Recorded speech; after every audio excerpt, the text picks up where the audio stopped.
శ్రీరెడ్డి పైన వైఎస్ షర్మిల గారు అయితే కేసు అయితే నమోదు చేశారు. తనపై సోషల్ మీడియాలో అసభ్యకరమైన మాటలతో పదజాలంతో అయితే మాట్లాడుతున్నారని చెప్పేసి శ్రీరెడ్డితో పాటు ఇంకొంతమంది పైన అయితే తను కేసు అయితే ఫైల్ చేశారు. అయితే అక్కడ ఆంధ్ర పోలీసుల మీద నమ్మకం లేదని తెలంగాణకి వచ్చి ఇక్కడ ఒక కంప్లైంట్ అయితే ఫైల్ చేశారు. అయితే ఈ అంశాన్ని అంటే ఏంటంటే శ్రీరెడ్డి మీద కేసు పెట్టడం ద్వారా శ్రీరెడ్డి గారు మళ్ళీ అంటే వైఎస్ షర్మిల గారికి సారీ చెప్పినట్టు తెలుస్తుంది. అయితే ఈ అంశాన్ని మనకి వివరించడానికి మనతో పాటు ఉన్నారు ప్రముఖ రాజకీయ విశ్లేషకులు కృష్ణకుమారి గారు. నమస్కారం మేడం. నమస్తే మేడం, ఇప్పుడు చూస్తున్నట్టయితే శ్రీరెడ్డి అంటే మనం గతంలో నుంచి అనేక సార్లు చూసాము. అయితే ఇప్పుడు ఏంటంటే తిను చాలా అసహ్యంగా అంటే ఒక ఆడ మనిషి ఇంకో ఆడ మనిషిని మాట్లాడాల్సిన విధంగా కాకుండా చాలా నీచంగా మాట్లాడడం జరిగింది. అది కూడా ఎవరిని? వైఎస్ షర్మిల గారిని. సో తను చూసి ఏంటంటే కంప్లైంట్ ఫైల్ చేయడం జరిగింది. అది కూడా ఇక్కడ ఆంధ్రాలో కాకుండా తెలంగాణలో వచ్చి ఇక్కడ కంప్లైంట్ ఫైల్ చేయడం జరిగింది. అయితే ఈ తర్వాత ఏంటంటే ఇప్పుడు తను సారీ చెప్తున్నట్టు మనకు వార్తలు వస్తున్నాయి. శ్రీరెడ్డి మన షర్మిల గారికి సారీ చెప్తున్నట్టు వార్తలు వస్తున్నాయి. ఇందులో ఎంతవరకు వాస్తవం ఉంది? నిజంగానే కేసు విత్డ్రా చేసుకున్నారా? అది ఇంకా మనకి సమాచారం లేదండి కేసు విత్డ్రా చేసుకున్న సంగతి. అయితే ఆమె ఒక గ్రూప్ ఆఫ్ పీపుల్ మీద పెట్టింది షర్మిల. ఒకళ్ళు చెప్పినంత మాత్రాన కేసు విత్డ్రా చేసుకోవటం అవ్వదు. ఇప్పుడు పంచ్ ప్రభాకర్ అని అమెరికాలో ఉన్నాడు. మనం కూడా గతంలో చాలాసార్లు అతని గురించి మాట్లాడుకున్నాం. అతను ఇక్కడికి రాకుండా అమెరికాలో ఉండి అమెరికా చట్టాల్లో అడ్డం పెట్టుకొని ఒక సిగ్గులేని బతుకుతున్నాడు అమెరికాలో. ఒక దొంగ బతుకు అనమాట, ముసుగువీరుడి బతుకు. ఇంకా ఎన్ని మాటలుంటే అన్ని మాటలు అనొచ్చు. ఇష్టానికి మాట్లాడుతున్నాడు. అతను బాడీ షేమింగ్ చేయకూడదు, ఎవరైనా చేయకూడదు. అలాంటిది బాడీ షేమింగ్ చేస్తాడు, పొలిటికల్ షేమింగ్ చేస్తాడు, లేకపోతే ఏ రకమైన షేమింగ్ అయినా అతను చేస్తాడు. అతను ఆఖరికి ఒకసారి ఎంత తెగించాడంటే అమెరికా పోలీసులను కూడా తెగదిట్టాడు. కాకపోతే అమెరికా పోలీసులకు ఈయన తిట్టిన తెలుగు రాదు కాబట్టి బతికిపోయాడు. కానీ ఒక వైఎస్ఆర్ పార్టీ నాయకుడు సోషల్ మీడియా నిండా నేను వైఎస్ఆర్ సింహసేనకి నేను అధ్యక్షుడిని అలా చెప్పుకున్న ఒక వ్యక్తి అమెరికా వెళ్ళిన తర్వాత అమెరికాలో తన అనుచరులు ఇద్దరితో కలిసి వీళ్ళే తీసుకెళ్లారు ఒక అబ్బాయిని స్టూడెంట్ వీసాతోటి అమెరికా తీసుకెళ్ళి అబ్బాయిని కాలేజీకి వెళ్ళనివ్వకోకుండా ఇంట్లో పెట్టి కొట్టారు బాగా. చాలా పెద్ద కేసు అయింది. ఆ కేసు అయితే దాని గురించి అంటాడు, స్టూడెంట్ వీసా మీద వచ్చిన అతన్ని హ్యూమన్ ట్రాఫికింగ్ అని చెప్తారు. ఎట్లా చెప్తారు హ్యూమన్ ట్రాఫికింగ్ అంటే? స్టూడెంట్ వీసా తీసుకుని వచ్చిన తర్వాత హ్యూమన్ ట్రాఫికింగ్ ఎలా అవుతుంది? ఇలా అడ్డదిడ్డమైన ప్రశ్నలు వేస్తా, అసలు తెలుగుదేశం పార్టీ వాళ్ళని బూతులు తిడతా, అసలు ఎట్లా అంటే బండ బూతులు తిడతా ఉంటాడు. అయితే అదే కోవలో షర్మిల విషయం దగ్గరికి వచ్చేసరికి షర్మిల తెలంగాణలో పార్టీ పెట్టినప్పుడు ఏమీ లేదు. అంతకంటే ముందు వైఎస్ జగన్మోహన్ రెడ్డి కోసం పాదయాత్రలు చేసి నేను జగనన్న బాణాన్ని అని చెప్పిన రోజున ఏమీ లేదు. ఎప్పుడైతే ఆమె ఆంధ్రాకి వచ్చి పార్టీ పెట్టిందో అంటే తను కాంగ్రెస్లో విలీనం చేసి కాంగ్రెస్ తరఫున ఇక్కడ ప్రచారం చేయాలని అనుకుంటుందో ఇక వెంటనే మొదలెట్టేశాడు. వైఎస్ అని పెట్టకూడదు, ఆమె భర్త ఇంటి పేరు తీసుకుని వచ్చి మరుసుపల్లి షర్మిల శాస్త్రి అని అతనే నామకరణం చేసింది షర్మిలాకి. అసలు మొదలు చేసింది అతనేనమాట. మళ్ళీ ఆ తర్వాత ఒకరోజు ఏం మాట్లాడాడు, ఈ రోజుతోటి వైఎస్ రాజశేఖర రెడ్డి గారికి కూతురే లేదు.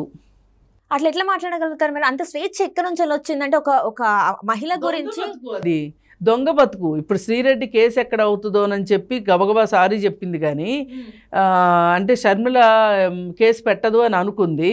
షర్మిల కేసు పెట్టేసరికి ఇంకప్పుడు బతుకు జీవుడా అనుకుంటా సారీ చెప్పింది. కానీ మరి వాడికైతే ఇది కూడా లేదు కదా, భయం లేదు కదా, అక్కడెక్కడో ఉన్నాడు కదా. అంటే అతను అమెరికా పోలీసుల్ని తిట్టగలడు, అమెరికాలో కూర్చుని ఇక్కడ లోకేషన్ తిట్టగలడు, అలాగే చంద్రబాబు నాయుడిని ఆయన బాడీ మీద ఉన్న మచ్చల గురించి మాట్లాడగలడు. మళ్ళీ ఇంకా కొంచెం ముందుకెళ్ళి భువనేశ్వర్ని భూ ఆంటీ అంటాడు, పురంధరేశ్వరిని పూ ఆంటీ అంటాడు. అసలు నిజంగా చెప్పుకోవాలంటే కూడా చాలా బాధగా ఉంది. కానీ చెప్పుకోక తప్పదు. ఎందుకంటే అతను సభ్య సమాజంలో ఉన్నాడు, ప్రతిరోజు వీడియోలు రిలీజ్ చేస్తున్నాడు. అసలు ఆయన ఏదో డాక్టర్ అంట, మరి అసలు అమెరికాలో ఏం డాక్టర్ పని చేస్తున్నాడో నాకు తెలియదు, కానీ ఇన్ని వీడియోలు ఎట్లా చేస్తున్నాడో తెలియట్లేదు. మరి అతను వైసీపీ పార్టీకి మౌత్ పీస్గా మారి, ఆ మౌత్ కూడా ఒక పబ్లిక్ కొళాయి లాంటిది, లేదంటే దేంతో పోల్చొచ్చు అంటే అతన్ని డ్రైనేజీ కంటే హీనమైన నోరు కింద చూడొచ్చు అతన్ని. అతను మరి సోనియా గురించి, అసలు ఇంకా షర్మిల గురించి, ఒకప్పుడు సోనియా గాంధీ గురించి మాట్లాడాడు, ఎవరి గురించి అయినా మాట్లాడతాడు. ఇప్పుడు షర్మిల దగ్గరికి వచ్చేసరికి అసలు నీలో ప్రవహించేది వైఎస్ రాజశేఖర రెడ్డి రక్తమేనా అని అడుగుతున్నాడు. అంటే ఇప్పుడు ఈ మాట అంటే ఎవరిని అనుమానించినట్టు మీరు? నువ్వు అసలు రెడ్డివే కాదు, అసలు వైఎస్ రాజశేఖర రెడ్డికి కూతురే పుట్టలేదు, ఇవన్నీ మాట్లాడుతుంటే ఎవరో లాగి పీకే వాళ్ళు ఉంటారు కదా. ఇతను ఇలా అనగానే అంటే వైఎస్ రాజశేఖర రెడ్డికి పుట్టలేదా షర్మిల అంటే మీరు ఏం మాట్లాడితే ఏది ఎక్కడికి వెళ్తుంది అనుకుంటున్నారు? అంటే అవి అవి వేరే వాళ్ళకి ఎంత హర్ట్ చేస్తాయనేది వీళ్ళకి అవసరమే లేదు. హత్య చెయ్యాలనే వాళ్ళ ఉద్దేశం. ఇప్పుడు కొన్నిసార్లు నేను మిమ్మల్ని అనుకోకుండా ఏదో ఒక ఫ్లోలో తిట్టడం వేరు, మిమ్మల్ని ఉద్దేశించే తిట్టడం వేరు.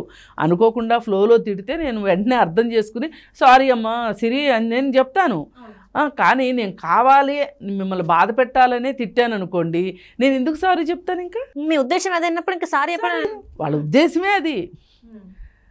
అందుకోసం ఇప్పుడు షర్మిల నాకు అక్కడ న్యాయం జరగదు, ఎందుకంటే వాళ్ళిద్దరూ వైసీపీ పార్టీ పెయిడ్ ఆర్టిస్టులు వాళ్ళు. అసలు వీడు అమెరికాలో ఉన్నోడు మన రైతుల పోరాటం గురించి, ఆడవాళ్ళ గురించి ఎంత నీచంగా మాట్లాడాడు, అమరావతి రైతుల గురించి.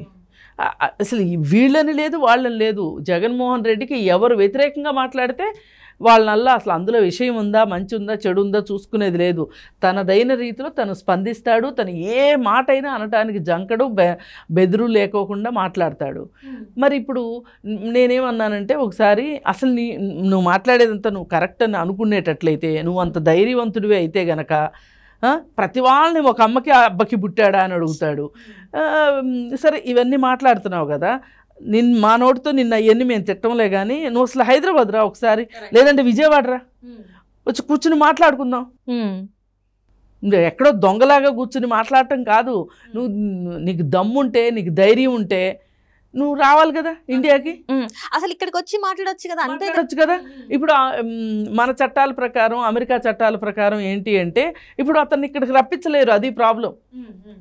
అందుకోసం అలా బతికిపోయి దొంగ మొహం వేసుకుని అక్కడ ఉండి అక్కడ మాట్లాడుతున్నాడు. ఇప్పుడు ఆ వీడియోలు ఇండియాలో టెలికాస్ట్ అవుతున్నాయి కాబట్టి మన బాధ. ఇప్పుడు ఇక్కడ వాడు మాట్లాడలేడు, అక్కడ వాడితో మాట్లాడిస్తున్నారు.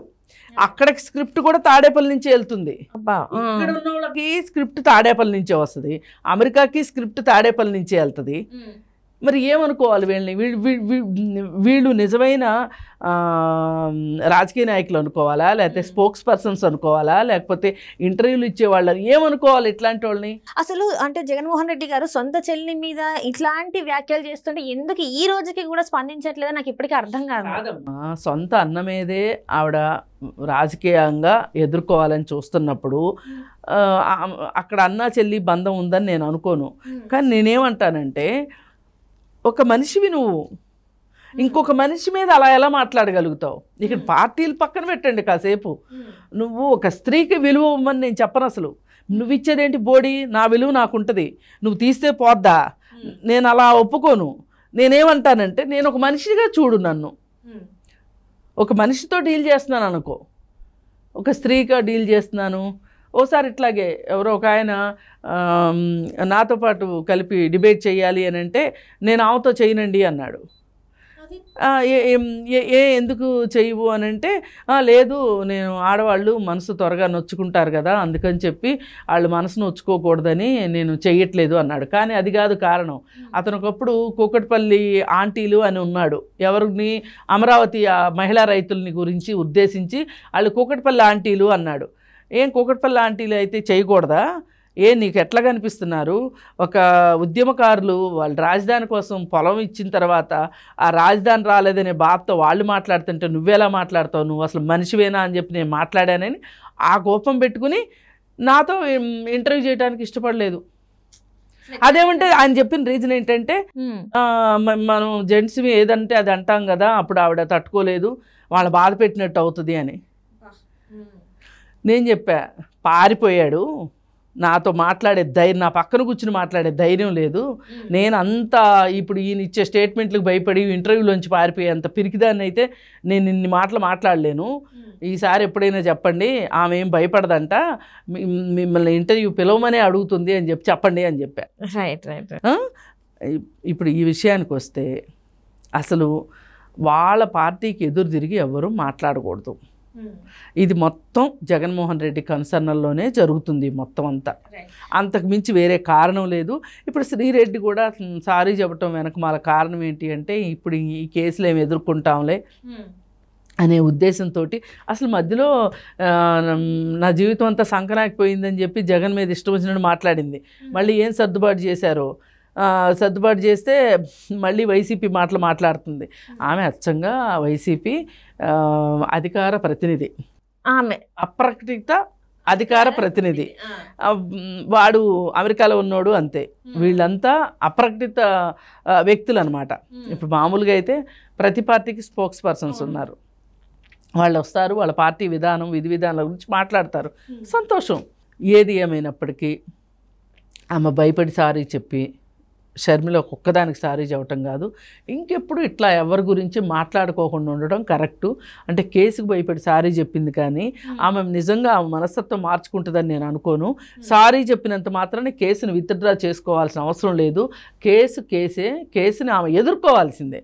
ఇంకొకసారి ఇట్లా చేయకుండా బుద్ధి రావాలి అంటే కేసు విత్డ్రా చేసుకోకూడదు షర్మిల, సారీ చెప్పినప్పటికీ కూడా. Right madam, right. Thank you so much madam. Thank you.